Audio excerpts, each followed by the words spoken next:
এখানে আসি অনেক দিন আগের কথা বলছি।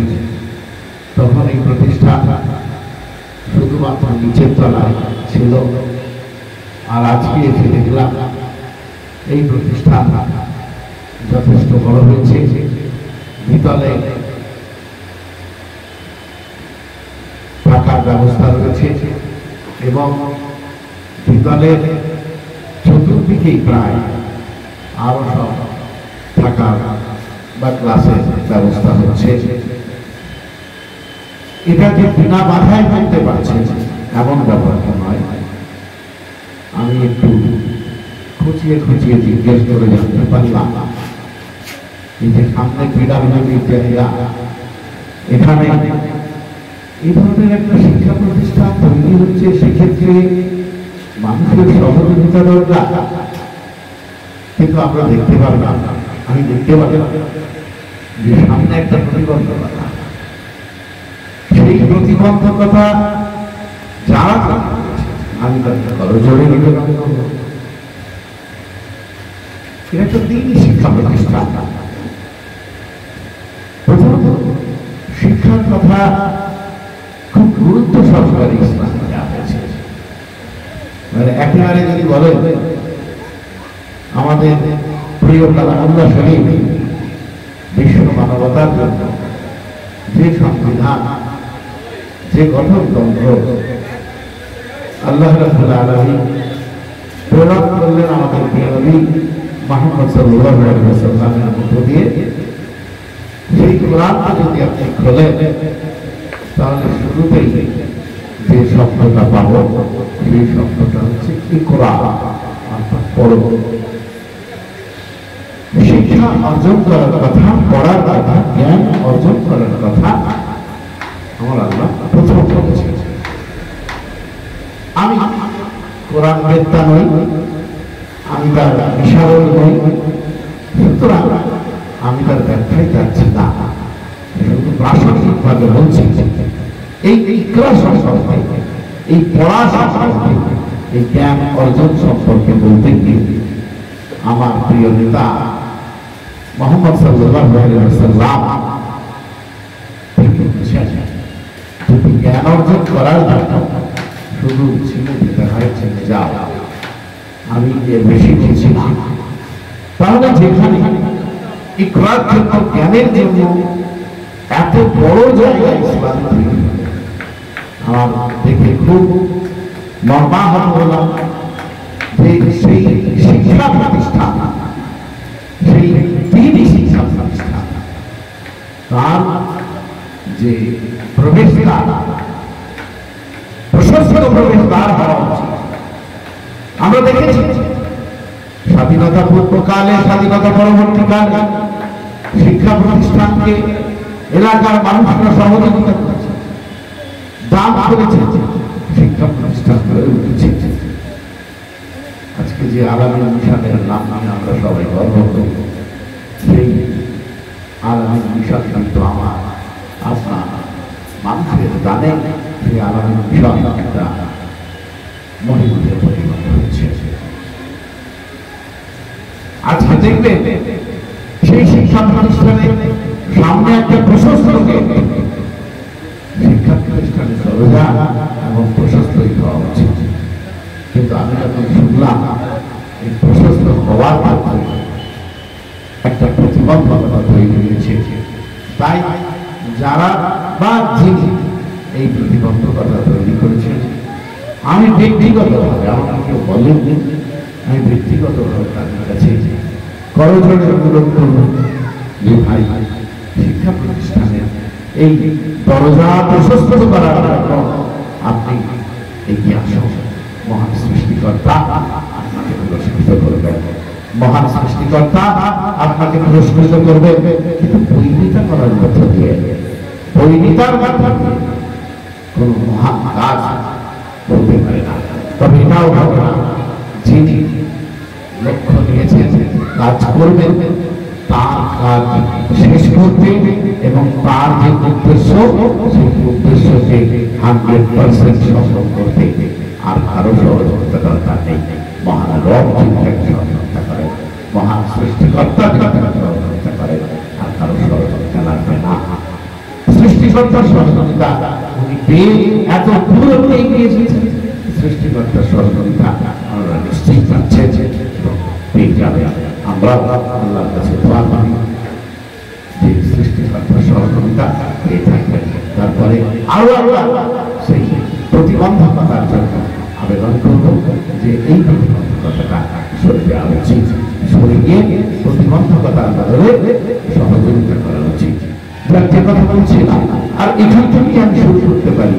আজকে এই যে মহতী সভা, এই মহতী সভার মূল বিষয়গুলো আছে, সেই বিষয়গুলোর সঙ্গে কিন্তু আমাদের জাতি, আমাদের মানুষের, আমাদের সম্প্রদায় একটা কিন্তু সুন্দর সম্পর্ক রয়েছে।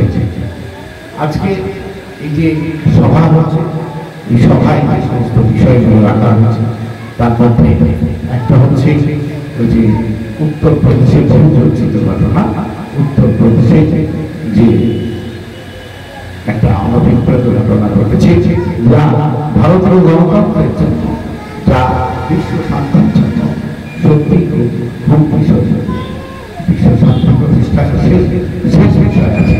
বিশ্ব শান্তি প্রতিষ্ঠায় আমাদের প্রিয় নবী মুহাম্মদ সাল্লাল্লাহু আলাইহি ওয়াসাল্লামের ভূমিকা।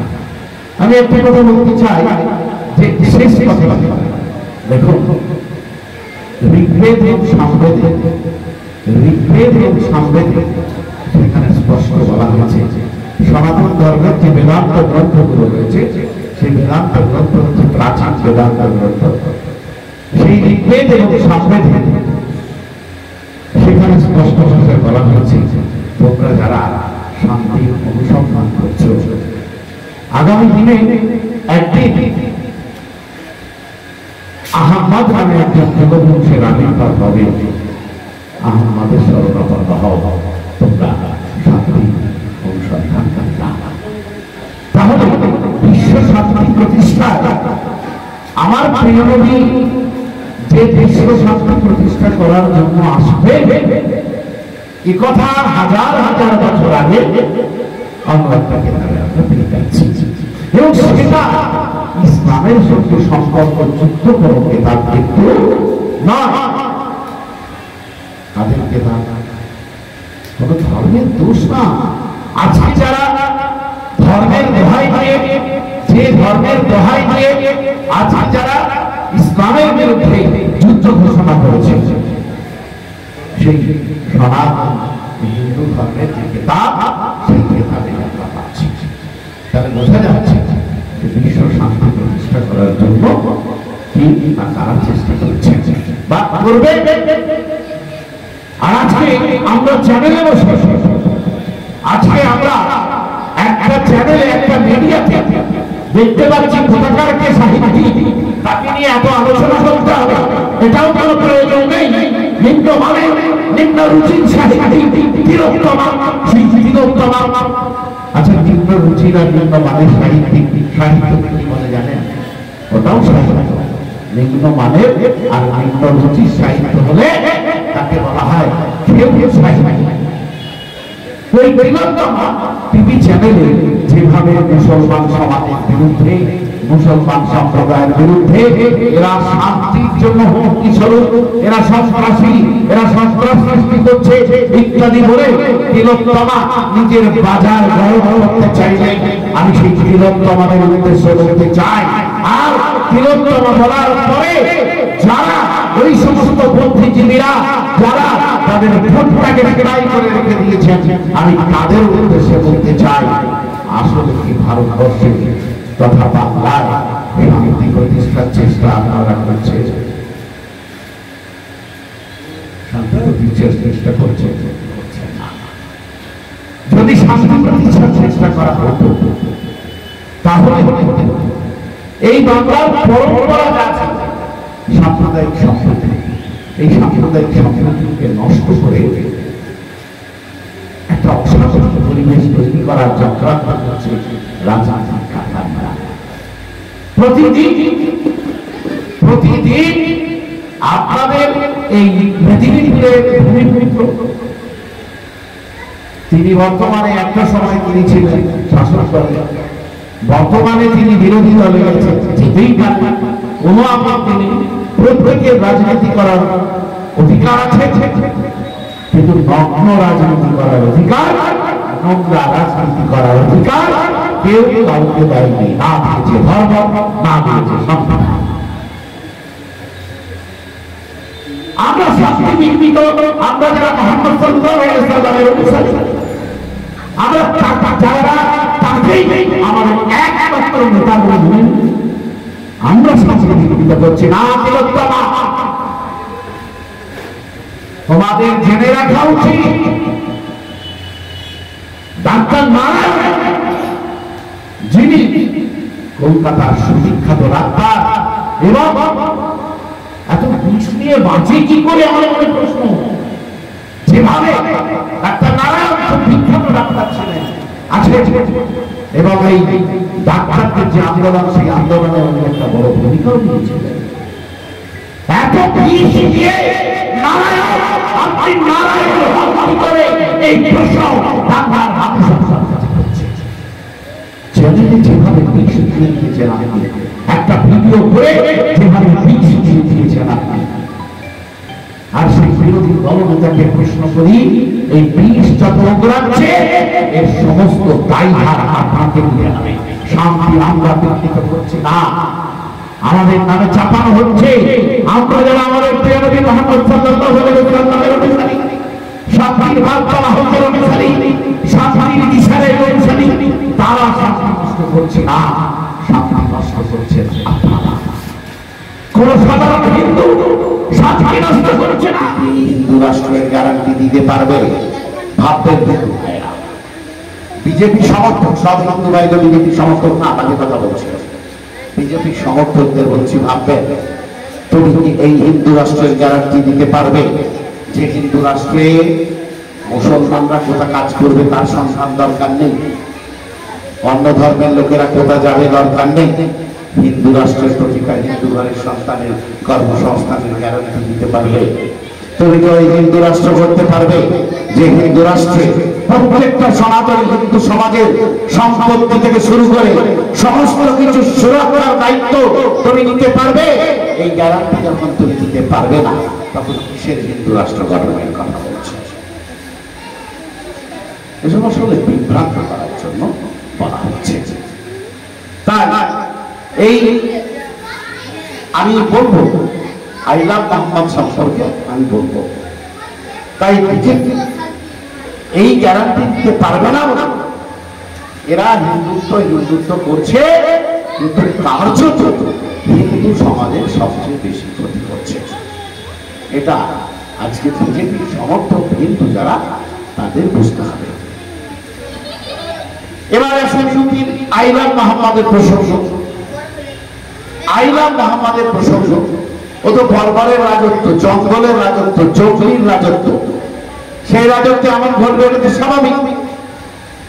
কিন্তু বাংলার বুকে যখন আমি আপনি আবেগপ্রবণ হয়ে বাংলার বুকে যখন আইলাম মোহাম্মদ লাগাচ্ছি, তখন বাংলার পুলিশ বিল তুলে দিচ্ছে কেন? ভালো, যেখানে প্রায় সংখ্যাগরিষ্ঠ শ্রেণীর মানুষ মুসলমান, সেখানে ভাঙড়ের ছেলেরা, দক্ষিণ 24 পরগনায় ভাঙড়ের ছেলেরা ব্যানার লাগালো। যারা ব্যানার লাগিয়েছিল মধ্যরাতে, গভীর রাতে পুলিশ গিয়ে তাদেরকে বাড়ি থেকে তুলে এনে নাস্তার জনক ভাবে রাতের অন্ধকারে বাধ্য করেছে ওই ব্যানার খুলে দিতে। তোদের এত বড় আসপাতা করে তোরে আইলাম মোহাম্মদ লাগাচ্ছিস। অনেকে দুঃখ করছে, বললো পুলিশ এটা করেছে, এটা তো ঠিক না।